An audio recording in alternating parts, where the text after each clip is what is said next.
Did you get a program? Are you sure? Thank you so much.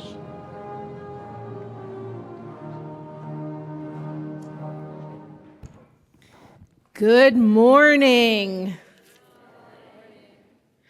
You guys made it. Congratulations.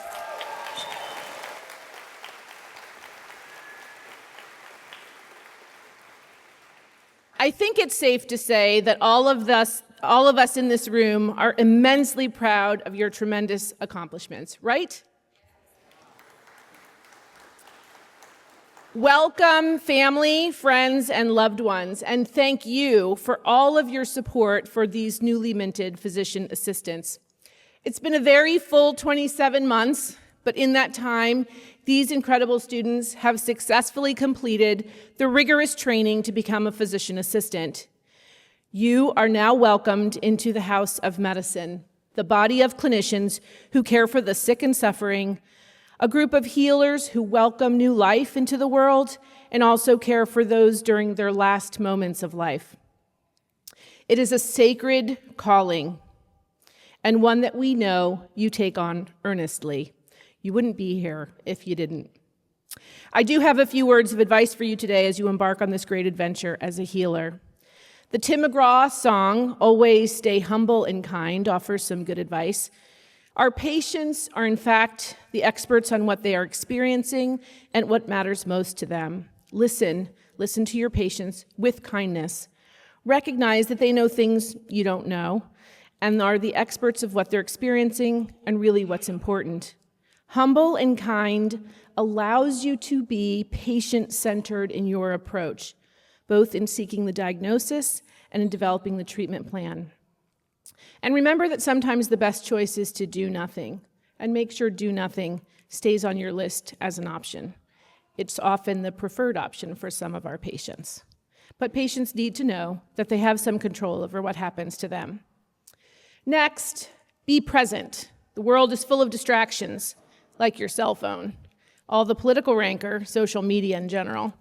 But keep centered and calm and learn to just be present.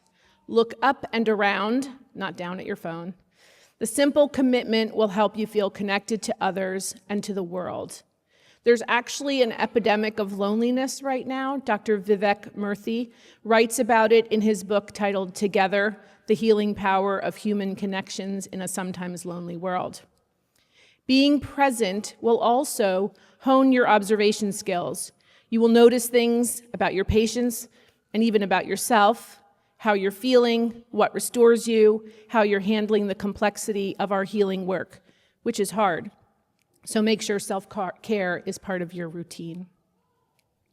Third, stay curious and think for yourself. Ask questions and keep asking them. Curiosity about disease, about your patients, about the systems you work in will always help you do your best work. Use your scientific knowledge to answer questions and know the data to support your conclusions, and know when there aren't data too, because that art of medicine is important too. We have to learn to live with some uncertainty. It's a part of medicine. But work hard to make reasonable decisions with what you know, balance the pros and cons of different options, stay well informed, keep reading to stay current and up to date, and cultivate your curiosity, keep thinking things through. When something goes wrong, and they unfortunately will, reflect deeply on what you could have done differently, what can you learn from the situation. And finally, my word of advice is to focus on the why you do what you do, less than the how. The why of medicine has so much purpose, so much value when it's done well. As I said before, it's hard work with challenging decisions, and sometimes things go wrong. But this profession will also provide you with much joy and meaning and a strong sense of fulfillment. And that's my wish for you, that you will flourish in your role as healers and find deep satisfaction in your work that will sustain you for a long and happy career, influencing the lives of many in too numerous ways to count. Thank you and welcome all.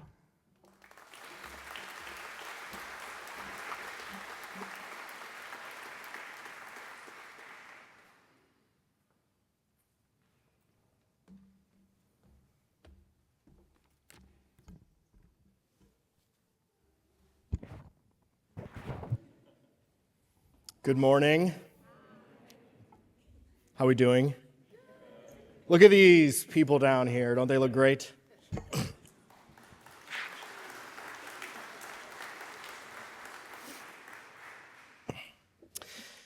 As we begin today's events, I want to take a moment to recognize the significance of what this day represents. Graduation is always a milestone, but for the class of 2026, it marks the culmination of a journey defined by discipline, growth, and an unwavering commitment to being the kind of professionals our healthcare system needs. When you entered this program 27 months ago, you arrived with ambition and curiosity, but also with a willingness to be shaped by the work ahead. Over those past 27 months, we have watched you transform that ambition into competence, that curiosity into insight, and that willingness into a steady, reliable professionalism. You approached your studies with seriousness and respect. You engaged with complex material, not just to master it, but to understand it deeply. You demonstrated maturity in the clinical world, humility in your learning, and integrity in your interactions with patients, faculty, and most of all, one another. Your presence has undeniably strengthened the Case Western Reserve University PA program. You asked thoughtful questions that pushed interactions further. You engaged with difficult topics in ways that challenged us to refine how we teach. You demonstrated a level of preparedness and professionalism that elevated the expectations for everyone who will come after you. You showed us that excellence is not a single achievement, but a pattern of choices you made consistently. Today is also a moment to acknowledge the effort behind your accomplishments. The long nights of studying, the early mornings in clinic, the hours spent reviewing cases, preparing for simulations, and refining your clinical reasoning. None of that was accidental. You earned your place here through sustained effort and a willingness to stretch yourselves beyond what was comfortable. And while today is a celebration of what you have achieved, it's also a recognition of who you have become. You have grown into individuals who carry themselves with professionalism, empathy, and a seriousness about the responsibilities you are preparing to assume. You have demonstrated that you are not only ready to enter the next phase of your careers, but to contribute meaningfully to the teams and communities you will serve. As we open today, I encourage you to take the moment in fully. Look around at the people who supported you. Reflect on the work that brought you here, and recognize that today is not simply an ending, it's actually the formal beginning of your professional identity. We are proud of you. We are so unbelievably honored to celebrate you, and we look forward to witnessing the careers that you will build. Welcome to your graduation day, class of 2026.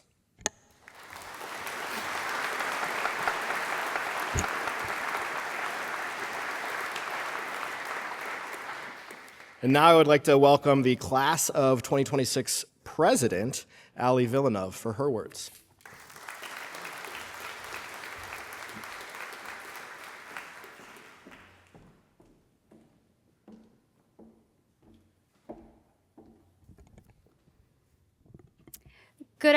Good morning, esteemed faculty and preceptors, families and friends, and most importantly, my classmates. When I sat down to write this speech, I kept asking myself, How do you summarize the last 2 years in 10 minutes? How do you capture the lectures, the exams, the clinical rotations, the friendships, the stress, the wins, and everything in between? The answer, I realize, is that you can't, because PA school wasn't one experience. It was a collection of moments. Some of them happened in the classroom, some happened in hospitals, some happened while surrounded by formaldehyde, and some happened in moments in between that ended up meaning the most. If you think back to our first week of PA school, I'm pretty sure most of us were running on 2 things: caffeine and fear. We knew that this program was going to be hard, but I don't think any of us truly understood what hard meant. Hard meant studying until our eyes blurred. Hard meant walking into our first OSCE convinced that we forgot how to introduce ourselves or wash our hands. Hard meant leaving rotations, replaying every patient encounter in our heads, wondering if there was something we missed. Yet despite the sleepless nights, the countless Anki decks, the group chats devoted to figuring out what on the study guide would be on the test, and the emotional highs and lows of Rosh and UWorld percentages, we kept moving forward. Somewhere between our first OSCE and our last rotation, something shifted. We stopped worrying about our grades and started worrying about our patients. We stopped memorizing material and started thinking like clinicians. We learned that medicine isn't just about getting the answer right. It's about sitting in uncertainty. It's about listening. It's about showing up when someone is afraid and being the calm in the room. It is practice in moments, not practice in textbooks. It wasn't until we stepped into clinics and hospitals that many of medicine's biggest lessons began to take shape. We learned that patients rarely present exactly how the vignette says they will, and we learned that medicine is messy, complicated, and deeply human. We learned that sometimes what a patient needs most isn't an answer, but someone willing to listen. We learned how to deliver difficult news, how to make decisions when answers weren't obvious, and how to admit that we don't know something and go find the answer. We learned that confidence isn't pretending to know everything. Confidence is knowing your limits, trusting your training, and always putting the patient first. We entered clinical rotations hoping not to be in the way. We leave having realized that we belong in these spaces. Most of us can probably remember a patient who changed us. Not necessarily the sickest patient or the most complicated diagnosis, but the patient who reminded us why we chose this profession in the first place. Maybe it was someone who trusted you even when you didn't feel confident in yourself yet. Maybe it was someone who shared a difficult story. Maybe it was a patient who simply thanked you for listening. Those moments don't show up in exams or on evaluation forms, but they are the moments that stay with us. They remind us that medicine is not just a science, it is a relationship, and it is a privilege. There were many moments of doubt, moments of imposter syndrome, moments we looked around and thought everyone else understood more than we did. Every single person struggled at some point, and every single person kept going. We adapted and grew. We leaned on each other, we shared study guides, we sent encouraging texts before exams, we reminded one another that one score, one tough rotation, or one bad day does not define a career. The most important thing we learned wasn't how to diagnose a disease, it was how to keep going when we weren't sure we could. We have watched each other transform both academically and personally. We have celebrated engagements, survived exams, supported each other through loss, exhaustion, and burnout. We learned that resilience isn't loud. Sometimes it's just quietly showing up again the next morning. To our faculty, thank you for everything you have invested in us. Thank you for the lectures, the office hours, the review sessions, the feedback, and most importantly, the patience. Thank you for holding us to high standards because you knew that one day real patients would depend on us.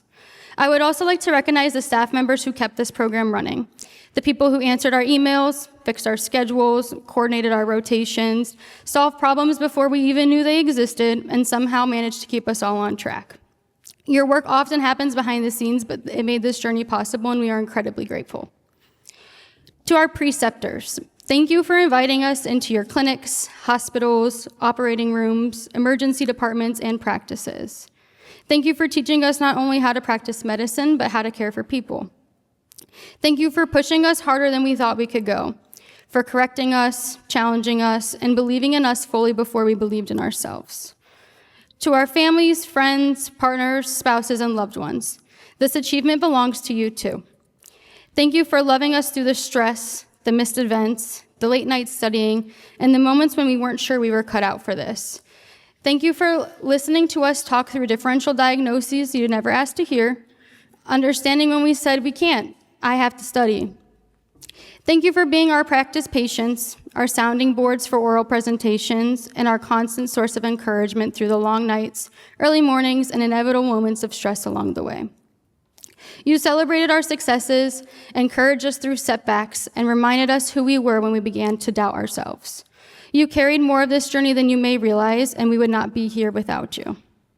And lastly, to my classmates, it has been the greatest pleasure to serve as your class president. You are brilliant, compassionate, and deeply capable. The patients who sit across from you will never know how hard you worked to earn the privilege of caring for them, but they will feel it in the way you listen, the way you explain, and the way you advocate. What makes me most proud of this class is not our intelligence, although there is plenty of that in this room. It is our character. I have watched classmates stay late to help each other understand difficult concepts. I have watched people share notes, create study guides, offer rides, provide encouragement, and check in on one another during some of the most stressful moments of our lives. In a profession built on caring for others, I think that says everything about who this class is. As we step into the next chapter, may we never lose the humility we felt as students.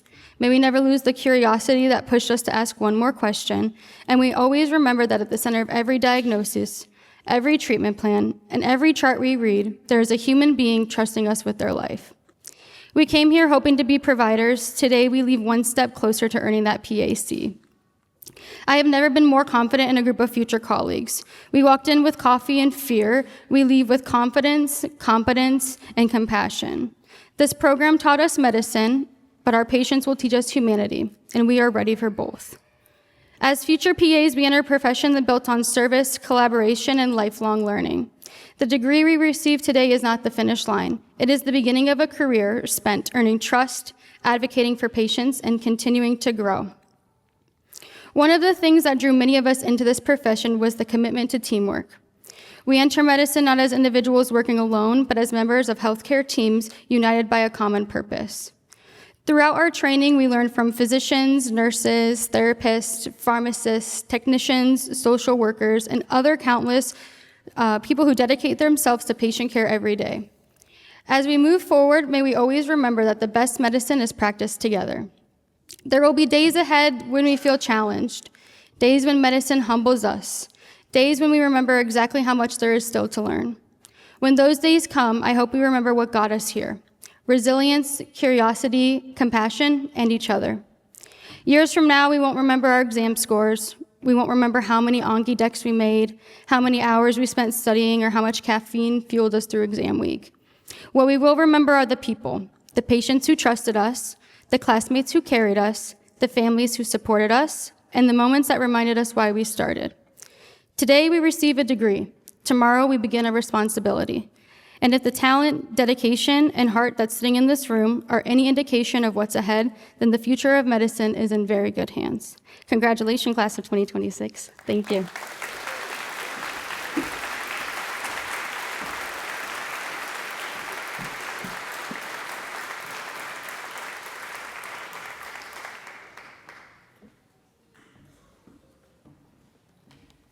Greetings, class of 2026. First, just want to say thank you for allowing us to share in your journey to this point. Allie, thank you for that wonderful speech. I think you hit on how complicated the process is in terms of getting from point A to point B at the end of your program. The clinical preceptor is one of those significant points in the journey of education that you have, and I have the pleasure today of presenting the Excellence in Clinical Precepting Award. Before presenting the award, though, I want to mention and take a moment and recognize all of the clinical preceptors that we have, some of whom are with us here today. Our clinical curriculum and, frankly, the program itself would not be what it is without their dedication, taking in case students, and taking their time and their passion of patient care and transferring it to them. So thank you very much to all of our clinical preceptors. Today, though, we get to recognize one special preceptor. This particular preceptor is one who has had a significant impact on our students and on the vitality of our program as a whole. It is my pleasure to present this year's Excellence in Clinical Precepting Award to Dr. Eric Strand. Dr. Strand is an obstetrician and gynecologist with University Hospital Health Systems. He exemplifies what we hope for in a clinical educator, someone who not only teaches excellent patient care, but also challenges students to think critically and builds their confidence and models professional behavior that we all hope that they carry into their own professional practice. The impact of teaching is reflected in a multitude of ways, not only in what they get academically on their performance. However, this cohort in particular is excellent. On women's health end of rotation exams, they scored over 10 points higher than the national average. And on the women's health component in our end of curriculum exam, they scored over 40 points higher than the national average. So kudos to all of you. You're definitely studying while you're taking care of patients. But those outcomes are just a small point in their clinical journey. The things that also exemplify are the impacts that they have on patient care themselves. One of the things that we kind of look at with our clinical preceptors is not just the test scores that our students acquire, but also in the things that the students say about the preceptors themselves. I had to cut this down a little bit because there was a lot of exemplary things that were said. However, this particular preceptor had marks of saying that it was their favorite clinical site. It got them interested in women's health where maybe they weren't previously interested in taking care of women's health patients as their primary role. It also showed them that what an outstanding clinical experience could be. Most importantly, Dr. Strand showed them what it meant to build community and community within the patient center. This, along with him allowing them to teach and learn alongside him, allowed them to develop deep relationships not only with Dr. Strand himself, but also the patients and the medical staff that cared for them. Those comments capture exactly what exceptional clinical precepting should look like. The medical knowledge gained during a rotation is important, but the confidence, humility, clinical reasoning, and professional example that our preceptors set influences students long beyond the simple rotation. We are incredibly grateful for Dr. Strand's commitment to our students, our program, and for PA education in general. Please join me in congratulating Dr. Eric Strand, this year's recipient of the Excellence in Clinical Precepting Award.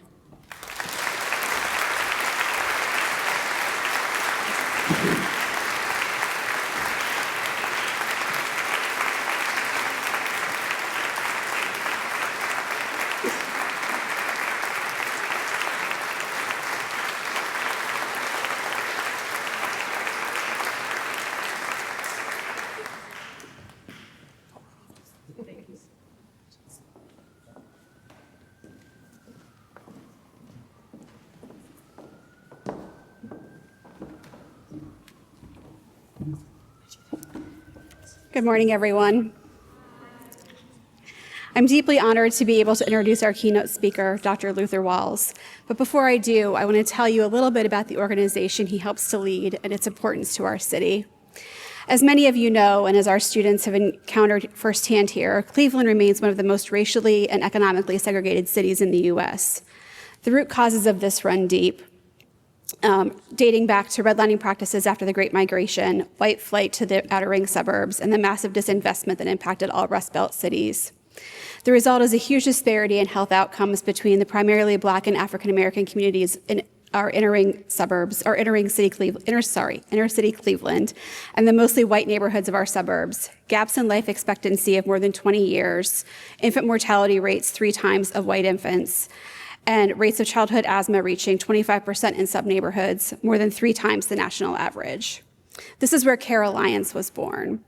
What started in 1983 as a small nonprofit dedicated to the health needs of our city's homeless population has grown into a multi-site, full-service healthcare organization that in 2025 completed more than 17,000 medical appointments and nearly 5,000 dental visits. They provide a full range of care across the lifespan, and with their mobile units, they continue to provide care to the people who need it the most. Now, as part of the clinical team, when choosing a new site, of course, I look for the big things. Is it safe? Is everyone properly credentialed? Can they meet the expected learning outcomes? But I'm a social scientist, so like it or not, my view of the healthcare system is a little bit different than my colleagues. So when Dr. Adler and I went to Care Alliance, we both knew it was an amazing place to send our students, but we had different reasons for that. For me, it was all about the vibes. Let me tell you what I mean by that. So I got my start in the hospitality industry. I started my career working for Hyatt Hotels and Resorts. And as Allie and I have talked about, hospitality and medicine are actually rooted in the same ethos of care. The Latin root word, hospice, can be translated as host, guest, or stranger. It reflects a notion of someone who has reciprocal duties of kindness and care. Or if you have seen the Odyssey recently, you know that hospitality is also Zeus's law. Welcome the stranger, feed and shelter them, provide them with safety. That's what you find at Care Alliance. No one is a stranger there. That's the culture of leadership that their team has. Oh, hi, Doctor. Hi, Dr. Griffin. That's the culture of leadership that their team has created. When we went to tour the facilities, what immediately struck me was the kindness with which we were greeted from the very first person we encountered. Not just kindness, joy. People are genuinely happy to work there. And I have to tell you that that kind of culture is not an accident. It is deeply intentional. Dr. Griffin, the CEO, Dr. Cleveland, the COO, and Dr. Walls, the Chief Medical Officer, set this tone from the top, but they fostered in the foundation. They provided sunlight and fertilizer. If you walk through any location with them, they know each employee by name, and they know something about their lives. And that matters deeply to people. That sense of belonging, of hospitality, shows up in the care that they provide to every patient who walks through their doors. It also shows up in how they educate the next generation of providers. I want to share with you some comments from our students who spent time there. Such an amazing rotation. All the staff are so welcoming, and the providers are all about you learning things as a student. It's such a diverse population. You experience and learn so much. I'm very thankful to have had this opportunity. I really enjoyed the way Dr. Walls structured this rotation. He was a really phenomenal teacher who worked hard to make this a valuable experience. This was such a great rotation. Dr. Walls is so knowledgeable and will push you to think as a sole provider. He pushed me to think on my own and took time out of his schedule to meet with me to review any topics I felt I struggled with. I love the outreach aspect of this rotation to be able to provide care to those at shelters or treatment centers. Dr. Walls, Melissa, and Nur were all amazing. This rotation made me really think through what I've learned and apply myself, and was very rewarding. Plenty of support and autonomy. Highly recommend. You don't have to be a researcher to see that there is a lot of good data to say that this is a great place to send our students. Dr. Luther Walls is a board-certified family medicine physician and the chief medical officer at Care Alliance Health Center. He earned his MD from Loyola University Chicago and completed his residency at the University of Illinois Hospital and Health Science System, where he served as co-chief inpatient resident. He provides comprehensive care to patients of all ages, including pediatrics, adults, and geriatrics, and performs a variety of in-office procedures, including those related to women's health. He's deeply committed to dismantling barriers to healthcare through system-level innovation, interdisciplinary collaboration, and focus on underserved populations. His clinical interests include population health, chronic disease management, HIV treatment and prevention, substance use treatment, and behavioral health. With experience across FQHCs, academic medical centers, and correctional health systems, he champions integrated care models that address social determinants of health and empower patients through shared decision-making. Dr. Walls is an avid runner who completed the Chicago Marathon last fall and actually ran a 10K this morning with a personal best time. And he has settled into Cleveland by exploring our amazing food scene and metro parks. And one of these days, the stars on our schedules will align, and we will finally take that hike, followed by a boozy brunch on a Saturday morning that we've been discussing. It is my distinct honor and privilege to introduce our keynote speaker and my friend, Dr. Luther Walls.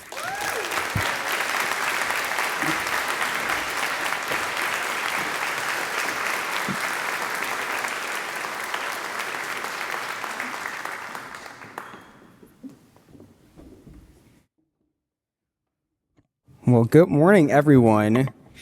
Good morning to all the graduates, staff, faculty, and family members gathered here to celebrate the culmination of a long, challenging, and expensive journey into healthcare delivery. Today, we gather to celebrate the totality of studying and tutoring sessions, group projects, late nights, endless subscriptions to study tools like Sketchy, World, and Anki-Dex. And if only some of that made sense to you, it means that you are here celebrating a loved one and you are probably not a graduate. But you do have someone that you should be incredibly proud of because they are an incredibly bright scholar. I am here to welcome you all to the field, but also to give some guidance, context, hope, and reflections as you embark on your next journey and begin this next chapter of life. But before I get started, I want, of course, to take time to acknowledge how proud I am of each and every one of you, even those of you who I have not met yet, because completing this journey requires a resilience that many of us didn't know we had within us when we started. Many of us are the first in our families to become healthcare professionals. We may be the first in our families to go this far in education level. Many of us had to make many sacrifices socially, personally, financially, and emotionally to get here. And all of us had to master the art of believing in delayed gratification. I also want to give everyone in attendance a moment to celebrate the accomplishment of their graduate with a round of applause, because I know it gets hard to stay quiet and to be patient during graduation ceremonies. So let's go ahead and give it up for our graduates even now.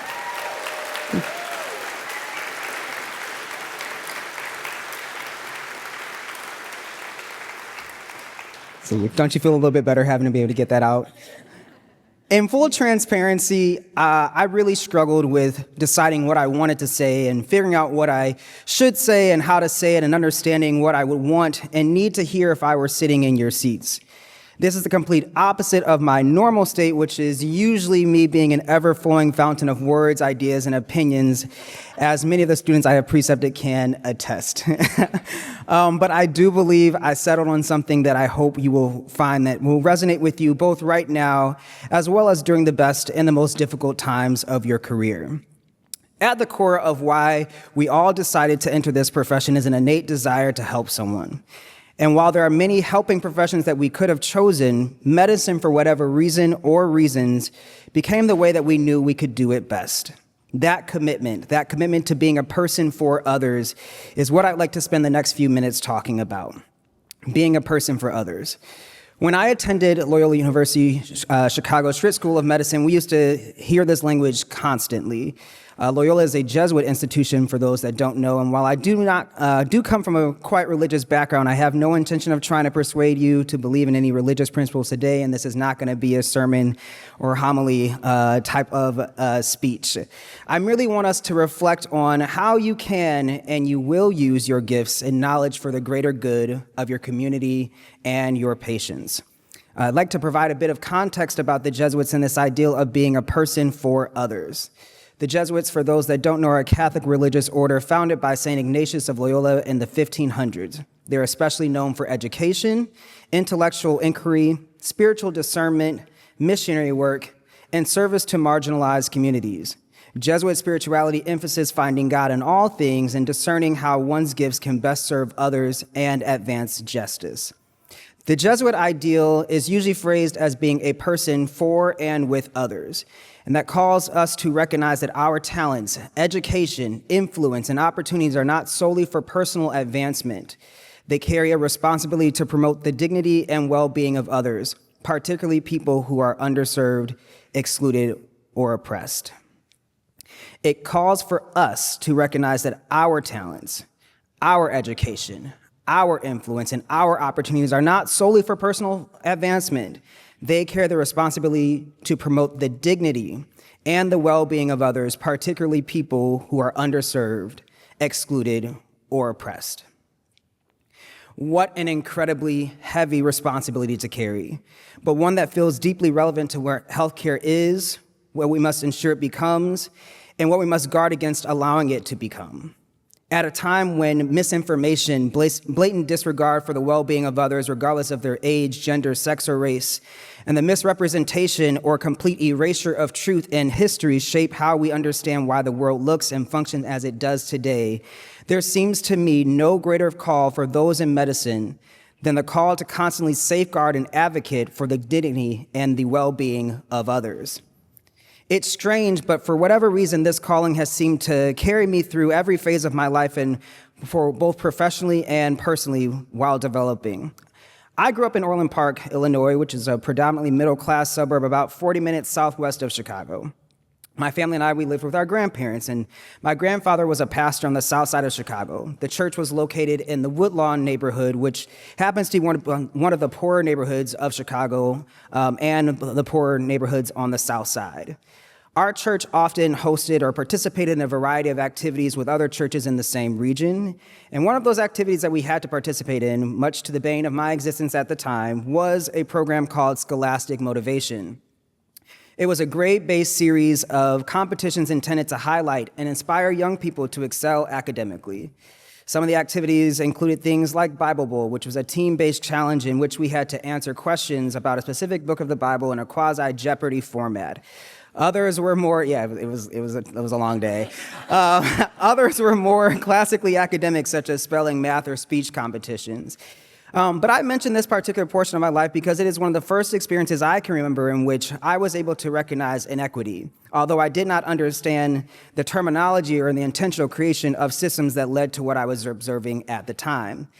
I thankfully always found the math and spelling parts, not anymore, parts of the competition very easy. I remember receiving a list of words to study and thinking, oh, I already know these words. They're pretty easy. And I thought all the other kids would too, but it turns out they didn't. And I was shocked, not because the words I perceived to be harder were the ones tripping up kids my age, but it was really because the words I thought were easy were. And I noticed it wasn't just one child, but it was multiple children every year. I noticed it in the first and second grade, but I didn't think to ask my parents about it until I got to third grade. Witnessing the other children be intensely challenged on multiple occasions didn't seem like a matter of chance, so I asked about it. And I remember asking my mom about it as we were preparing for the event. I asked her, why was it so hard for the other children? And I didn't mean that in a condescending way, but I really meant, I don't understand the gap that exists here. That was when she began to explain the concepts of privilege and the distribution of resources to me. What I didn't know was that many of the other children came from schools that didn't have the same resources as mine. Other children didn't have access to things I took for granted. I had assumed, unfortunately, that all of our academic experiences were standardized across schools. And learning that they weren't really never sat well with me. And that is the first moment I really knew that I wanted to help people. It didn't seem right and it didn't seem fair because it wasn't and isn't. But unfortunately, it is the reality that we live in. It was also the beginning of me learning to carry the weight and responsibility I felt to succeed as one of the few Black children in my school, growing up in a predominantly white suburb. And from then on, I couldn't help but see how the distribution of resources and the history of this country shaped the perception of who I was assumed to be, allowed to be, and expected to be, as well as who I wasn't assumed to be, allowed to be, or expected to be. And so I worked diligently to become the best, not realizing how much imposter syndrome was guiding the intensity of my desire to destroy and reshape the stereotypes attached to me, or what at least I thought was attached to me. So by the time that I started college, I had really locked in on my desire of wanting to pursue medicine, and I felt it was really important for me to ground myself in community advocacy. I really wanted to make sure I was able to give back in a meaningful way. And after unnecessarily and regrettably joining about 20 groups and listservs in college, I finally found one that I thought was relevant to my professional and personal development. And that was called Health Leads. It was a nonprofit organization that partnered with community health centers to address the social determinants or social drivers of health. And I really, really loved Health Leads because it acknowledged and named for me all the observations and equities that I had seen between myself and others. It also provided a framework for how I wanted to see people and approach healthcare delivery as a clinician. It showed me that housing, education, transportation and technology access, childcare, food, and utility needs all affect a person's health and well-being. It taught and forced me to see the whole person at every visit. And we were called advocates. My colleagues and I essentially functioned as part community health workers and part case managers.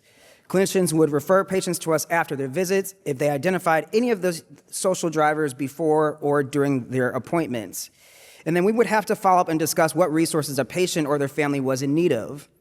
When the Affordable Care Act was implemented, we learned how to complete applications for food assistance, Medicaid, and many other programs that supported patients' well-being and dignity.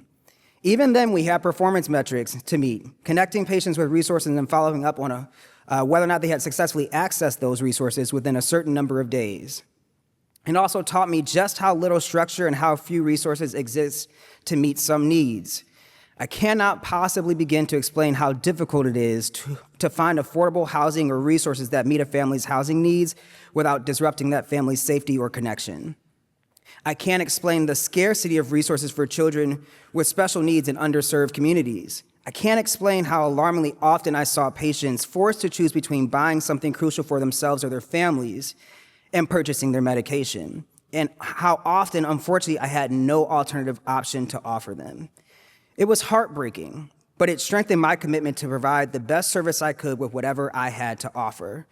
So when I heard the ideal of a person for others on the first day of medical school, something clicked.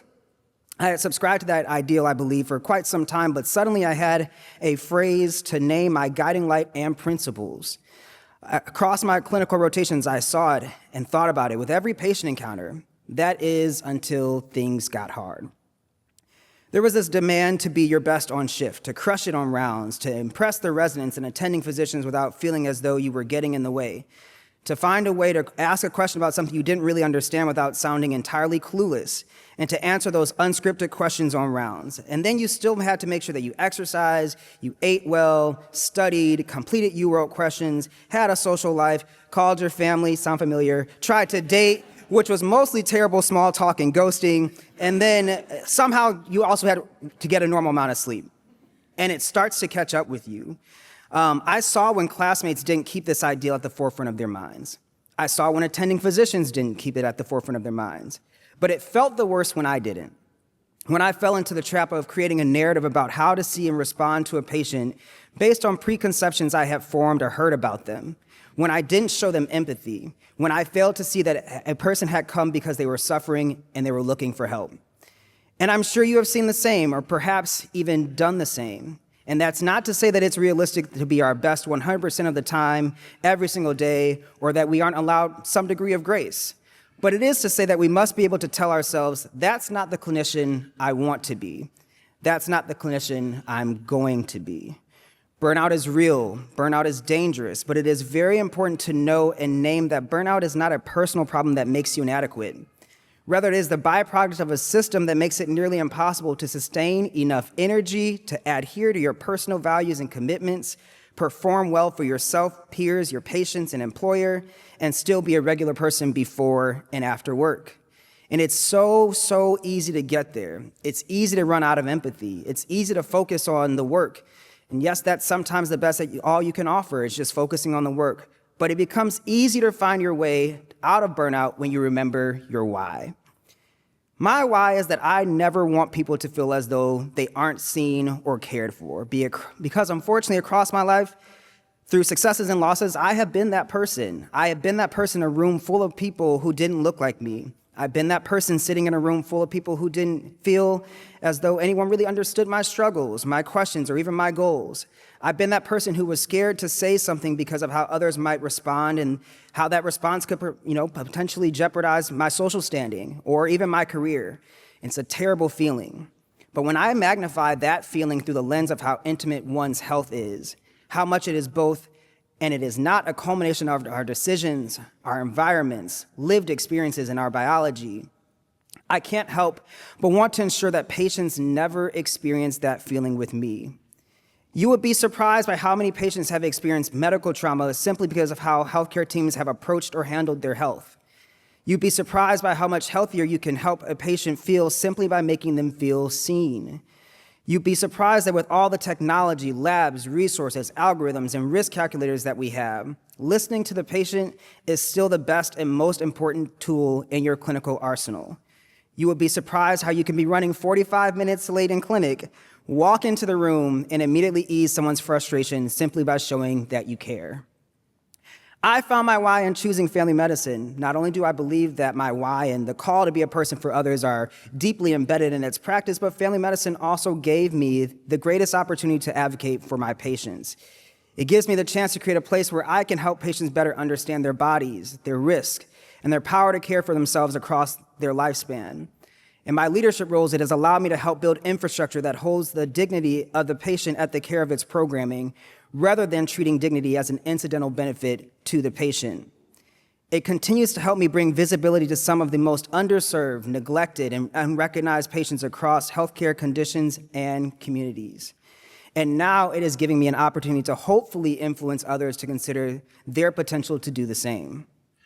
Being true to myself and to my why, and choosing to be a person for others, continues to follow me in ways that I'm not always looking for.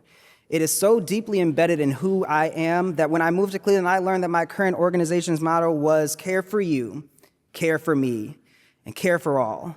And it got even more close to home when we rebranded, and now I can say, hi, I'm your ally in care. I challenge you all to go back and read your personal statement once a year. Revisit your why. Ask yourself whether you are still living in alignment with it. Does your why show up in the way you care for your patients? Does it show up in how you speak about them with your colleagues? Does it show up in your documentation and the words you choose or don't, knowing that those words may influence how the next person sees and treats them? Does it show up in your willingness to think critically about each patient as an individual, rather than as a diagnosis, a stereotype, or the next name on your schedule? And when you consider your next career moves, ask yourself whether it advances your mission to serve others. If you realize you have veered away from that mission, be willing to ask yourself the hard questions. Change is not always a bad thing, and sometimes our purpose evolves as we do. But if you no longer recognize the clinician you intended to become, take the time to consider what needs to change and how you may need to change. As I close, my hope and my prayer for you are that the longer you're in medicine, the longer you practice medicine, the more deeply personal this profession becomes. May every story entrusted to you deepen your understanding of what others have endured and how they've had to navigate their lives. May the inequities you witness challenge you without hardening you. And even when the system demands more of you than it gives back in resources, support, or even compensation, may you never lose your conviction to be a person for and with others. May you never lose your why. Your why is your patient's hope. Your why is what your patients hope to encounter when you walk into the room, no matter how hopeful or how difficult the conversation ahead may be.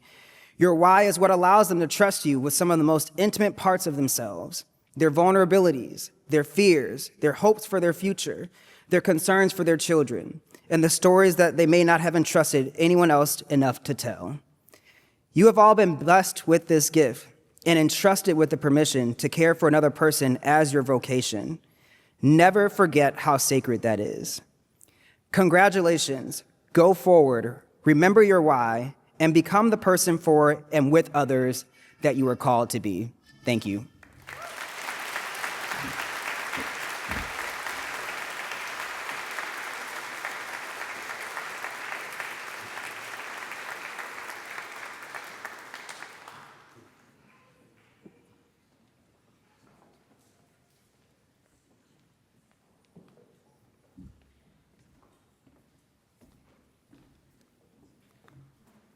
Thank you, Dr. Walls. Class of 2026, you ready to graduate? We will now present the diplomas.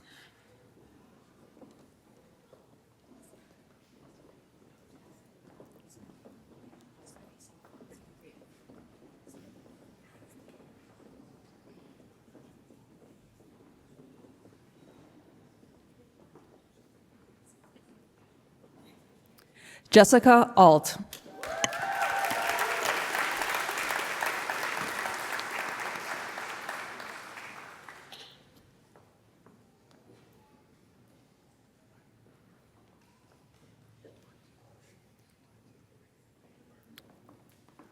Hulda Anthony.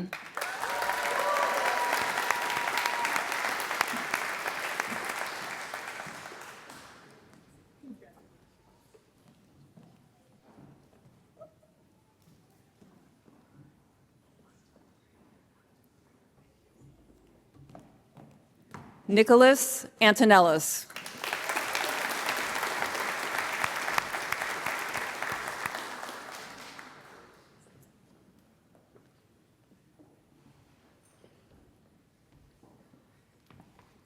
Daniela Aranda Nunez.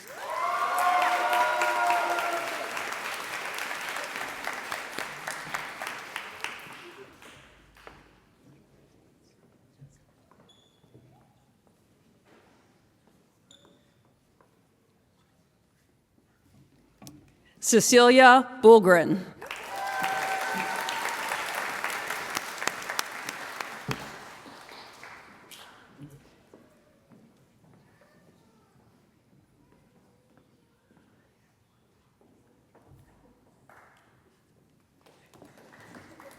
Jason Casado.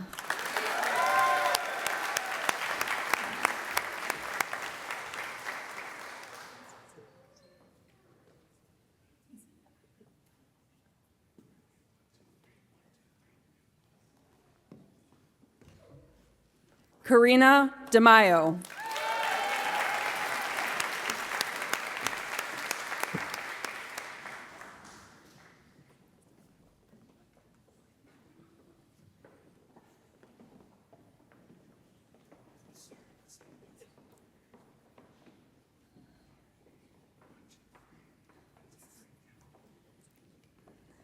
Elizabeth Donzello Jewett.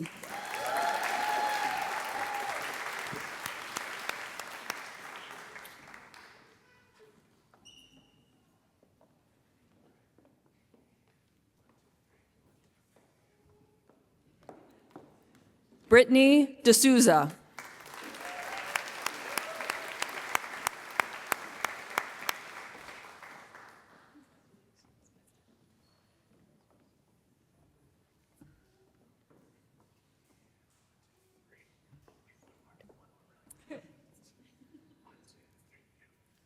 Emma Freeman.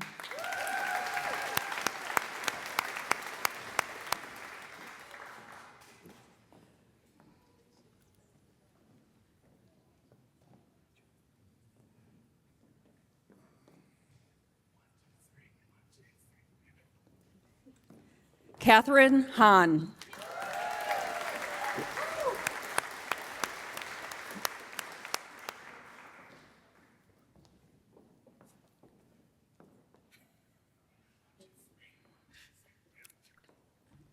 Sophia Ivanov Svetkov.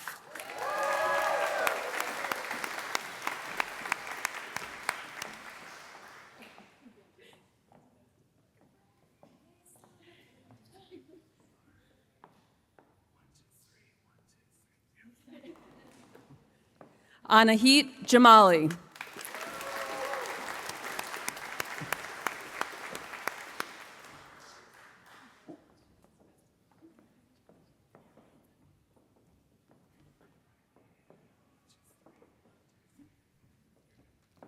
Brennan Kettler.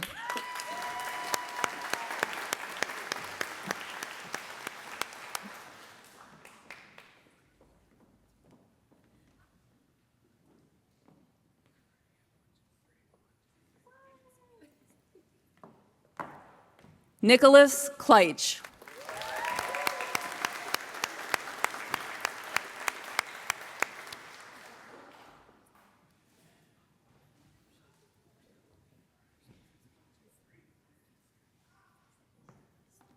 Evan Koo.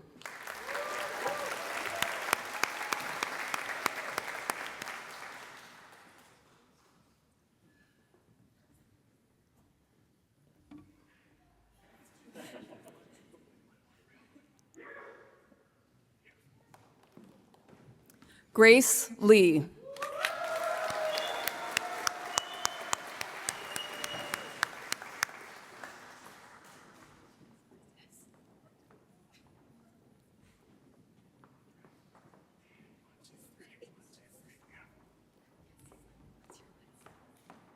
Jennifer Lee.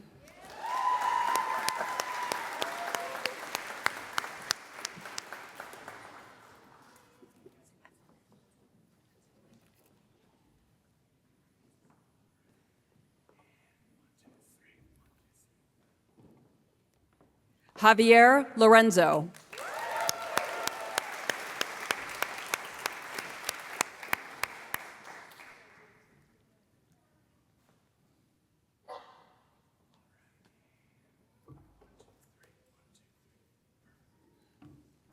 Crystal Mock.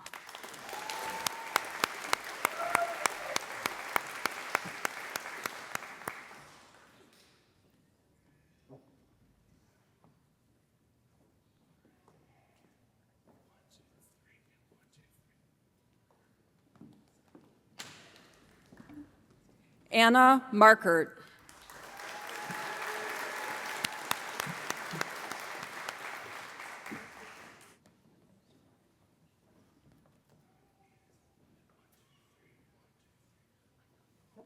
Evan McHugh.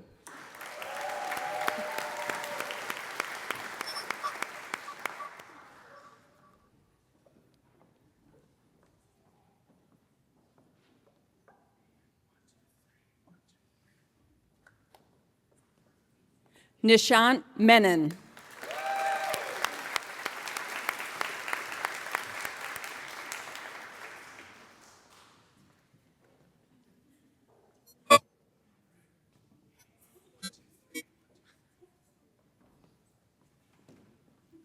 Nicole Millerman.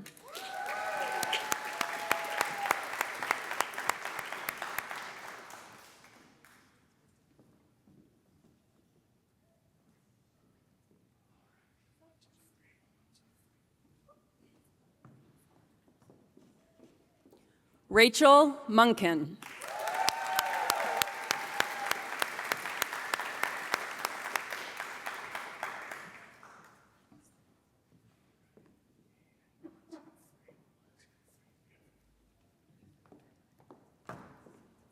Kathleen Niedermeyer.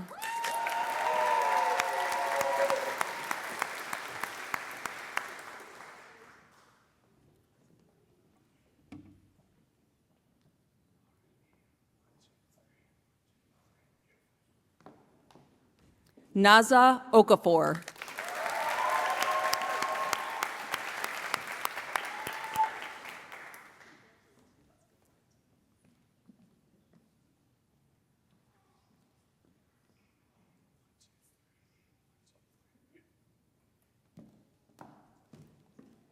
Sophia Omo Ijuanfo.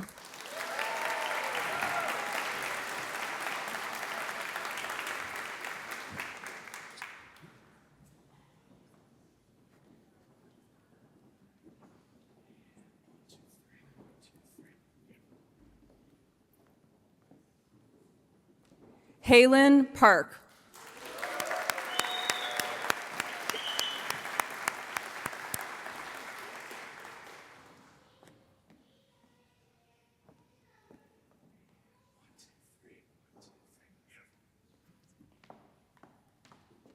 Priya Patel.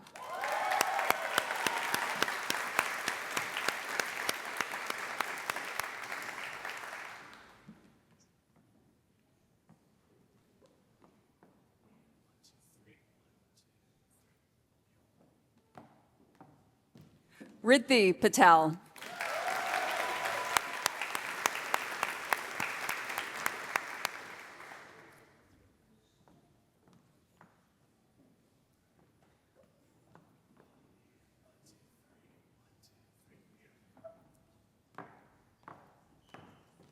Evelyn Pelfrey.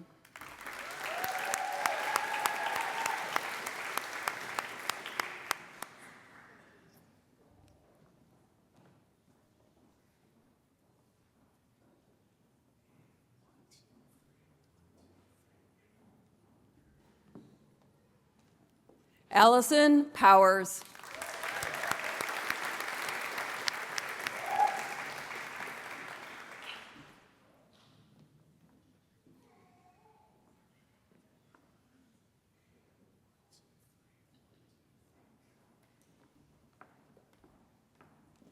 Nanditha Ramashekaran.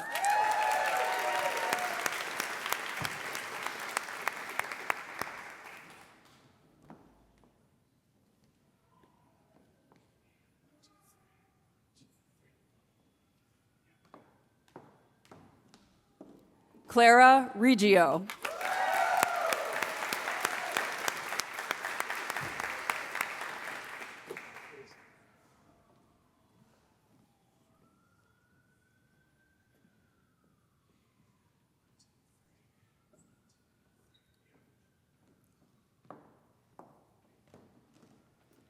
Revidiasa Semenyaku.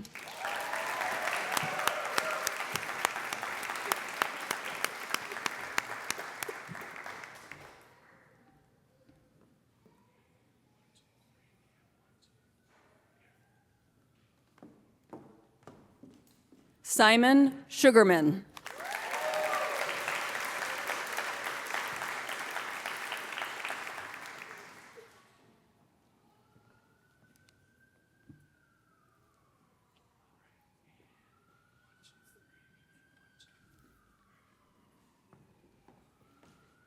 Vivian Samansky.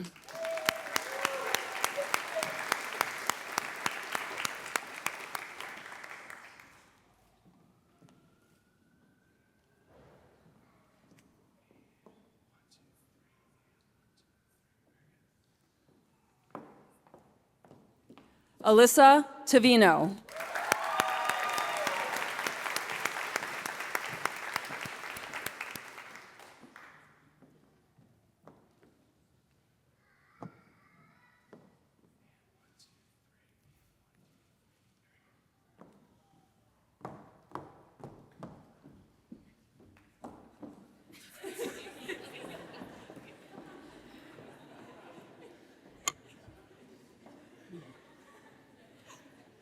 Mia Vargo.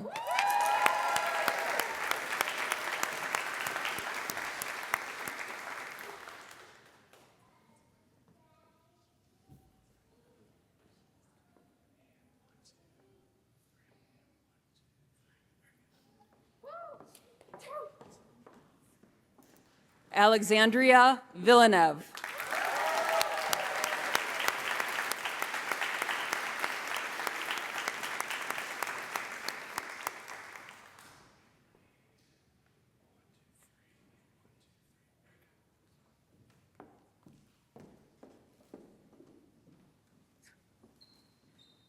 Please join me in congratulating the class of 2026.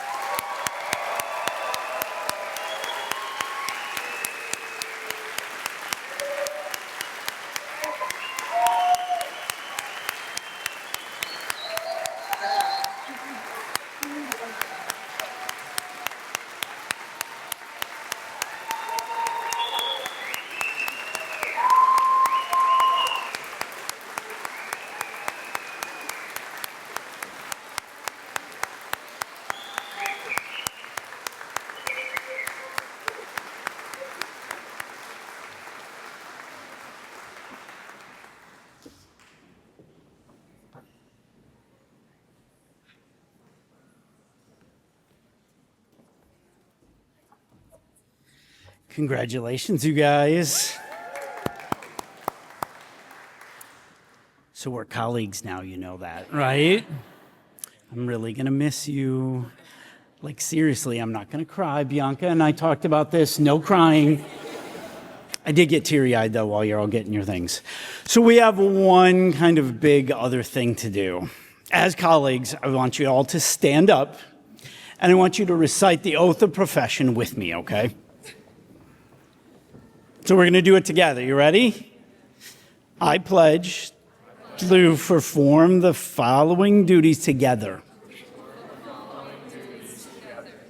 With honesty and dedication. No, we're going to do it together, okay? Let's start over. All right. You're going to repeat after me. You don't have this. Okay. All right. And I was trying to do it together. All right. So repeat after me. I pledge to perform the following duties with honesty and dedication.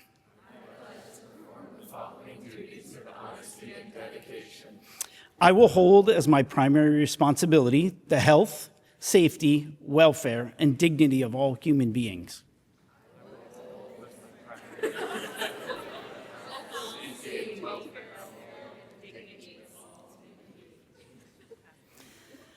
I will uphold the tenets of patient autonomy, beneficence, non-maleficence, and justice. I will recognize and promote the value of diversity, and I will treat equally all persons who seek my care. I will hold in confidence the information shared in the course of practicing medicine.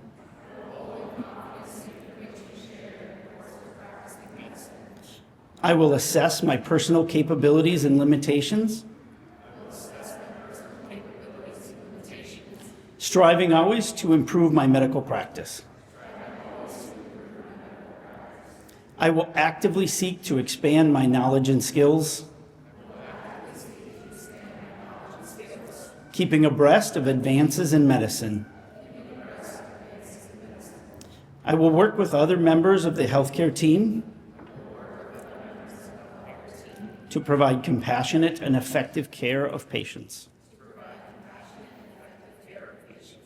I will use my knowledge and experience to contribute to an improved community. I will respect my professional relationship with my physician. I will share and expand knowledge within the profession. These duties are pledged with sincerity and on my honor. Congratulations.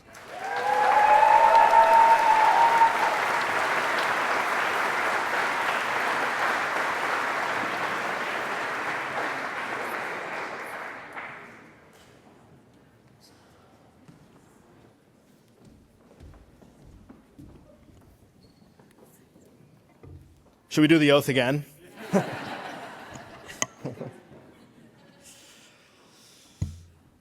I saw some tears out there. This was incredible, incredible, incredible. So I'm not going to keep you too much longer. As we bring the ceremony to a close, I want to speak directly to the class of 2026, not as students completing a program, but as colleagues stepping into a profession that will rely on your skill, your judgment, and your humanity. Standing here now, it's impossible not to feel the weight of what you have accomplished. You've completed a rigorous curriculum, mastered complex clinical skills, and demonstrated the resilience required to thrive in demanding environments. But beyond all of that, you have had a profound impact on the people who have taught you. You changed us, not just as educators, but as individuals. You brought sincerity into your interactions, curiosity into your learning, and a level of engagement that made our work feel meaningful every single day. You reminded us why we chose this profession and why we chose to teach it. You showed us that the future of healthcare is in capable hands, hands that are compassionate and committed. You also seemingly built relationships that will carry you far beyond this moment. The people sitting beside you today are the ones who saw you at your best and the most challenged. They witnessed your breakthroughs, your frustrations, your growth. They became the people you studied with, leaned on, laughed with, and trusted. These relationships will matter in ways you cannot yet fully appreciate. They'll be the voices you turn to when you need perspective, reassurance, or someone who understands the weight of the work you do. Now you step into the PA profession, a field defined by adaptability, collaboration, and a deep respect for the human experience. You'll enter exam rooms, hospital wards, operating rooms, and emergency departments, and you'll be asked to bring clarity to uncertainty. You'll be asked to make decisions that matter. You'll be asked to listen to people on the hardest days of their lives and respond with both skill and compassion. There will be moments that stay with you, moments when a patient's gratitude catches you off guard, when a team relies on you, when you realize that your presence changed the trajectory of someone's day or someone's life. And there will be moments that challenge you, days when the pace is relentless, when the complexity is overwhelming, when you question whether you are doing enough. Those moments do not mean you're failing. They mean you are practicing medicine. You will learn continuously, you'll grow continuously, you'll evolve as clinicians, colleagues, and leaders. You'll discover strengths you didn't know you had, and confront limitations you didn't expect. You'll find your voice, your style, your confidence, and you will do all of this while carrying forward the qualities that defined your time here: curiosity, empathy, steadiness, humor, and a deep sense of responsibility. The PA profession is changing, new technologies, new care models, new expectations, but you've shown already that you are prepared for change. You lean into it. You ask thoughtful questions. You look for ways to improve systems and experiences for patients and teams. You are entering this profession not just ready to participate in its future, but ready to shape it.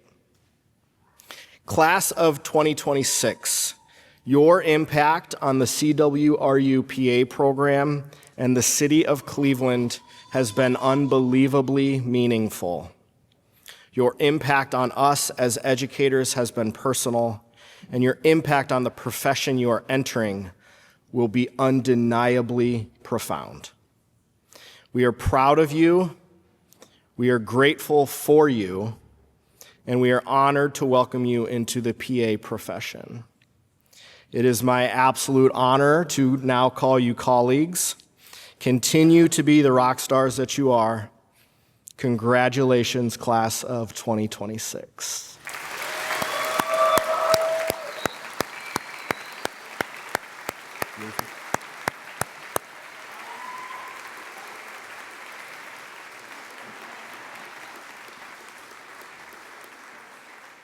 All right, now's the time for photos. So students, you're going to recess out first, followed by the folks on the stage. We'll ask that we gather for group photo first, and then families can join us for the photos that they would like. Congratulations again.